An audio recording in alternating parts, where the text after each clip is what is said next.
Okay, let's get into this. When you think about wedding planning, buying the dress feels like, the main event, the big moment. It really does. But here's something wild. Mhm. The dress you fall in love with and buy, Hmm. it's almost never the exact dress you wear walking down the aisle. Right. It seems counterintuitive, but the sources we looked at spell it out. It's all about the fit, that perfect dress off the rack. It's more like a starting point. Exactly. Achieving that flawless, made-for-you look takes another crucial step. Mm. Alterations. And the need for this is just staggering. We saw numbers from a bridal store in Pennsylvania, 13 years in business, thousands of brides. How many didn't need alteration? Get this, 2. Only 2 brides in 13 years just needed a simple bustle added, nothing else. 2. Yeah. That's basically nobody. So for pretty much every single bride, these expensive gowns need what, like surgical work before the big day? That's a good way to put it. It's not just a nice to have, it's fundamental. Alterations are the price you pay for perfection. Okay, so that sets up what we're digging into today. We're looking at a deep dive report from Darianna Bridal Tuxedo, this shop in Bucks County, PA. They recently made a big shift. A really interesting one. They went from sending brides out to trusted local tailors, people they knew, to bringing all that custom tailoring work fully in-house. And our mission here is to figure out, well, why? Why is having that in-house expert suddenly such a big deal?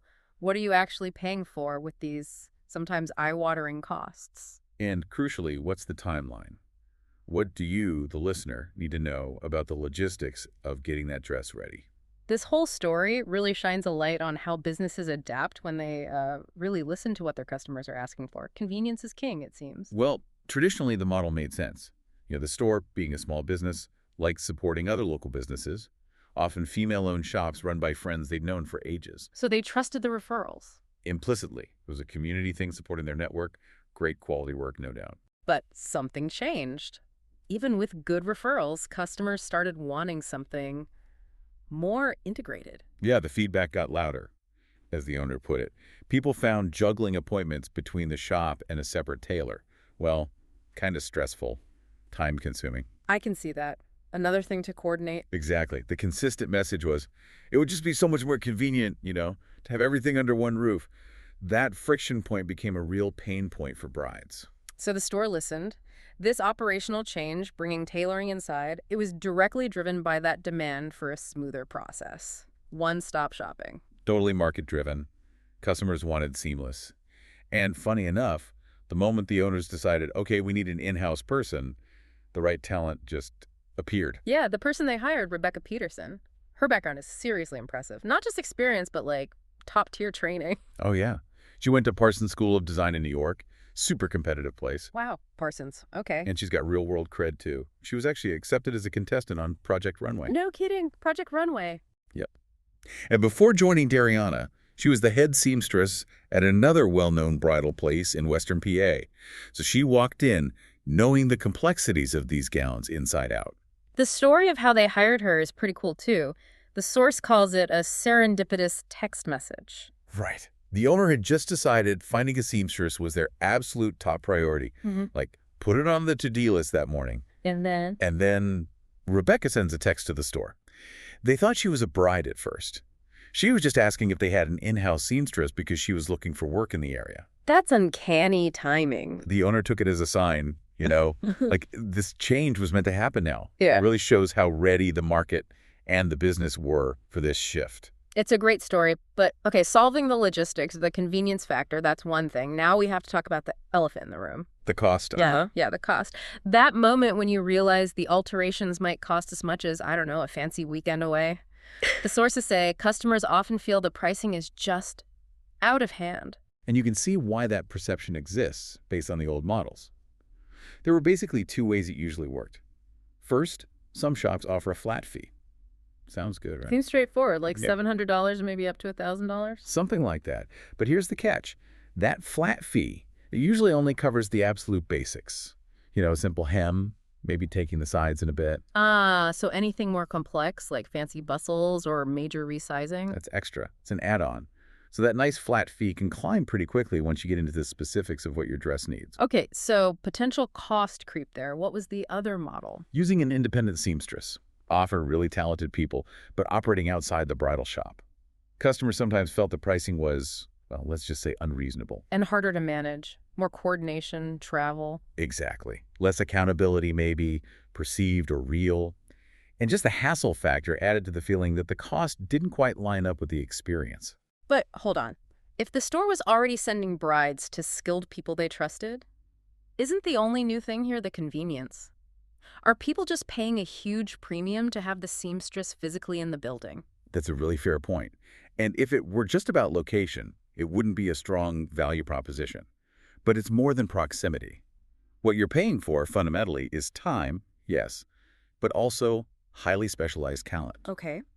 And, as the source puts it, intimate knowledge of dress construction. You're paying for the expertise to avoid a costly mistake on, say, a $5,000 or $6,000 gown. It's risk reduction. So break that down. Why is altering a wedding dress so much harder than, like, getting jeans hemmed? Oh, it's a different universe. The materials themselves are often incredibly delicate. Think about lace or crepe. Hemming those.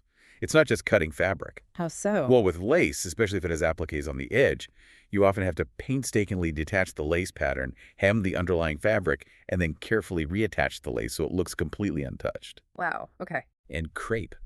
It's beautiful but tricky. It stretches, it drapes.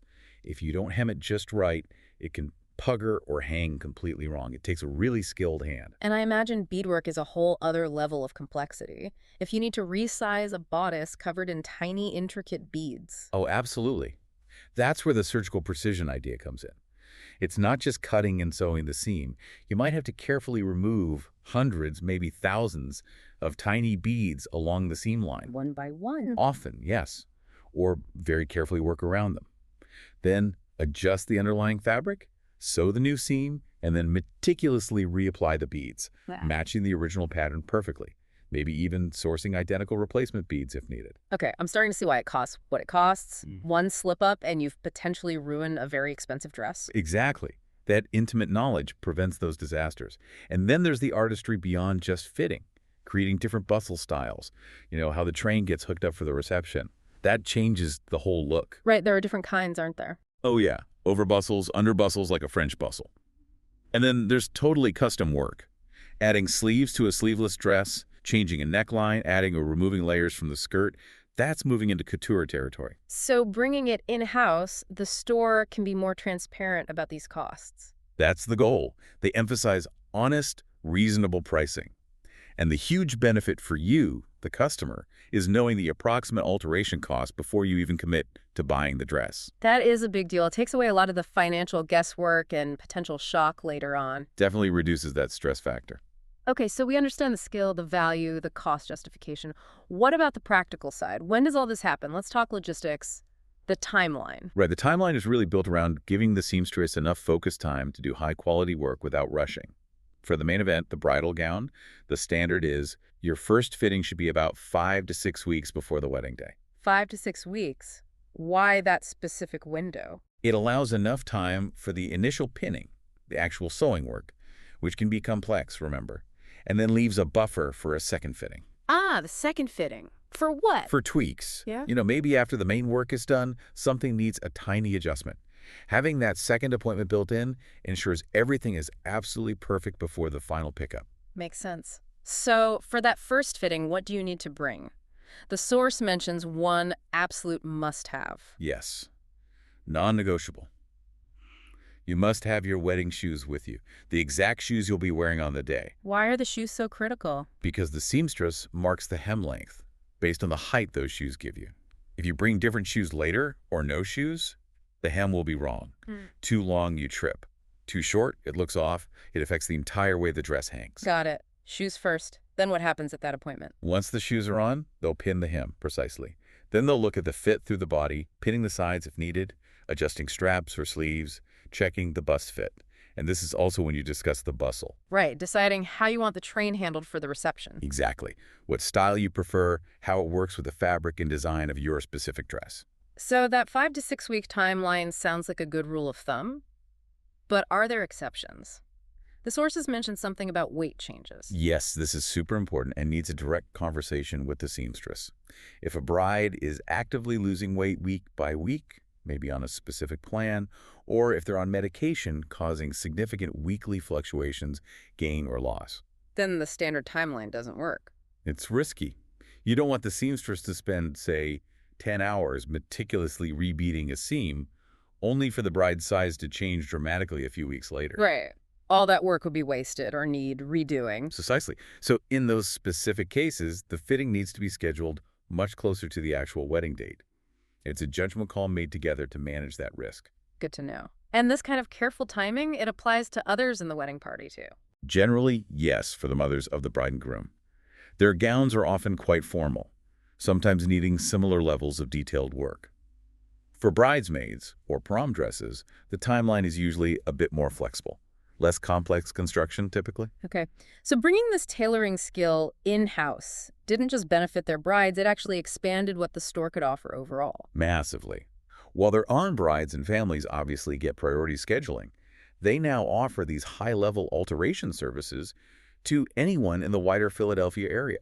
And it's not just wedding dresses they work on. No, the list is pretty comprehensive. Wedding gowns, mother of the bride or groom dresses, bridesmaid dresses, prom, other special occasion gowns, even cocktail dresses. Oh, interesting. They do menswear too. Yep. Custom tailoring for suits and tuxedos as well. Which makes sense, right? Get the perfect fit for everyone in the wedding party, potentially. That's a smart addition, a full-service approach. But it goes even deeper than just standard alterations. The source highlights really custom work, especially with accessories. Things like customizing bolero jackets or those little dress toppers, designing and creating completely custom veils from scratch, fabricating bespoke sleeves to add to a dress or capes, bows, even detailed things like adding rows of beaded or fabric-covered buttons. So it's really moving beyond just alterations into custom design. Absolutely. It positions them as a place for truly bespoke finishing touches, not just hemming and taking things in. It really rounds out that full-service identity. And it helps that this isn't some brand new shop trying this out. Darianna Bridal Tuxedo, they've been around since 2013. Founded by Franco and Wendy Salerno. Right, named after their daughters, Daria and Deanna. And they have significant national recognition. That credibility matters. Definitely. The sources mention features on major platforms. The Late Show with Stephen Colbert being named a top 100 small business in America, features on ABC News, TLC, The Wall Street Journal. And huge validation from customers, too. Yeah. They're in the Knott's Hall of Fame, which requires multiple years of top ratings, and nearly 1,000 Google reviews averaging 4.9 stars. So when a business with that kind of established reputation and trust decides to bring alterations in-house, it sends a strong signal. It's not a gamble. It's a strategic enhancement based on listening to customers and building on a solid foundation. Okay, so let's tie this all together. What's the big takeaway for you, the listener, whether you're wedding planning right now or not? I think the main thing is understanding that wedding dress alterations aren't just some minor tweak or an annoying extra cost. They are a necessary, complex craft. Right. It requires specialized talent to take that beautiful dress and make it perfectly yours. And the market, well, it's clearly shifted. Convenience is now a huge driver. Absolutely. Having that expert skill available right there under the same roof as where you bought the dress, that seamless experience combined with transparency about costs up front is becoming the expectation. It justifies the price because you know what you're getting. Yeah. Guaranteed skill and less stress. Okay, so alterations are essential craft. Convenience is key. And that leads to maybe a final thought for you to chew on. We've talked about how understanding the specifics of the work, like the difference between cutting plain fabric versus reconstructing intricate beadwork, helps us see why bridal alterations cost what they do. It makes the price seem reasonable, not out of hand. So the question is, what other specialized services out there? Things that require deep expertise and carry high stakes if done wrong. Think maybe complex car repairs on a new EV, or restoring antique furniture, or even intricate coding.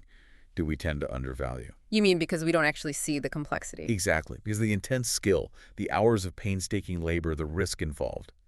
It's all invisible to us as the consumer. We just see the final product or the bill. So maybe think about that hidden expertise next time you encounter a price for skilled work that seems, well, surprisingly high. What invisible complexity are you actually paying for?